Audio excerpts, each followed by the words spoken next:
23-year-old Bryce Evans is believed to have gone missing near the Cherokee area. He's from Knoxville, and his family's worried because he did not arrive in Charlotte for his internship. Late last night, National Park Rangers got a big break in the case. News 13's Hannah McKenzie has the latest on that.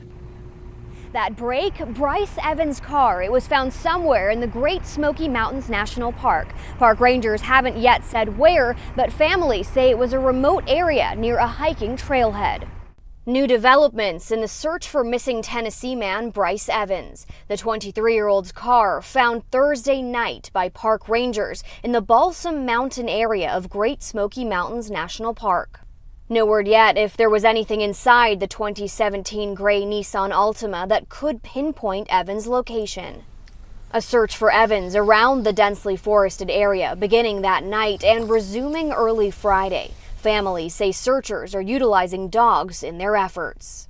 Evans' sister calling him an avid outdoorsman, writing he's an Eagle Scout, an EMT, and a member of the Tennessee National Guard. She says he hikes and camps often. Evans last seen July 31st in Knoxville, Tennessee, with plans to drive to Charlotte to finish his summer internship. Knoxville police detectives telling family members his phone last pinged off a cell phone tower in Cherokee. As well as National Park Rangers, Cherokee and Knoxville police departments are also aiding in the search for Evans. All three agencies remaining tight-lipped into the investigation on his disappearance. Hannah McKenzie, News 13. Let's show you again Bryce Evans' picture. To recap, he is 23 years old. He was last seen July 31st while heading from Knoxville to Charlotte, where he has an internship. His family says his phone pinged in the Cherokee area. He's driving a 1997 gray Nissan Altima. If you have any information about his whereabouts, call police. The number of homeless people has steadily increased in Asheville during the pandemic. In order to tackle this issue, the city has teamed up with the National Alliance to End Homelessness. News 13's Kristen Aguirre looks into the data and the effort to keep the community involved. Now, this alliance offers assessments and recommendations to help our city better respond to homelessness. It's support city officials tell me that our community desperately needs. Walking the streets of our city, it's hard to miss homelessness. Unsheltered homelessness, to be exact. A growing number of folks are outside. Emily Ball, the city's homeless strategy division manager, sees firsthand how the unsheltered homeless population, meaning people living on the streets, camping, or in their cars, has grown. In our community, the majority of people who are homeless are in shelters, so staying in emergency shelters or transitional housing. So how can we tackle all homelessness here? Emily hoping the partnership with the National Alliance to End Homelessness can offer solutions. Is a national advocacy organization. They are experts in the country. They do this work all the time. They work with communities like ours to develop strategies and solutions that will help end homelessness.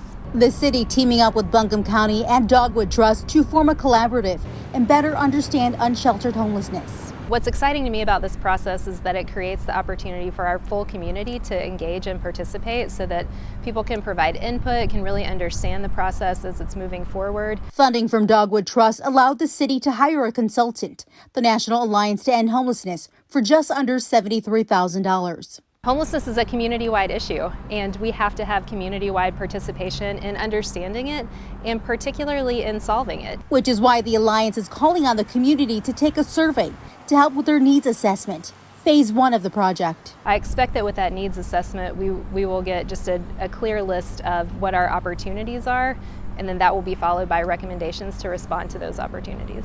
The assessment expected in September, but final recommendations aren't expected until January, which is phase 2 of the project. Homelessness is a solvable problem that we have some assistance in developing those solutions. Phase 2 will also conclude with not only a written report, but a community presentation publicly available. This is a community-wide problem, and it's an all-hands-on-deck time.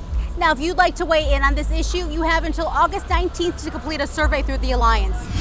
That's why I've decided to arm all of my school resource officers with an AR-15 rifle. Developing tonight AR-15 rifles in every school in Madison County. That's the sheriff's plan to help keep schools safe. The guns will be locked in safes so resource officers can access them if they need to respond to a school shooting. News 13's Kimberly King is in Madison County with the story tonight.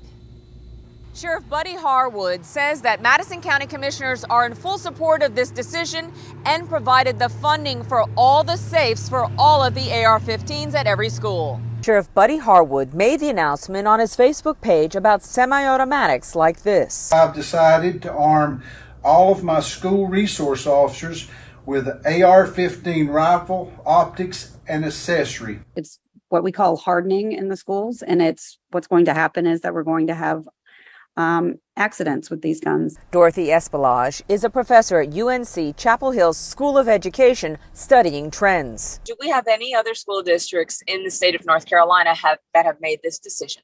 I thought it was a joke. I really thought that this was just some fake news. I have mixed opinions. I would prefer to have the children safe, but then again, you never know if one of them's going to be able to get a hold of the AR-15. Sheriff Harwood says every student resource officer will receive numerous hours of additional training. Reporting from Madison County, Kimberly King, News 13. Madison County Superintendent Will Hoffman says he and the board support the AR-15s in the schools. He released a statement that says in part, quote, "The Board of Education, the County Commission, and the Madison County Sheriff have worked together to fund highly trained school resource officers in each of our schools. As superintendent of schools, my highest priority is the safety and welfare of our students and staff." You can read the entire statement at WLOS.com.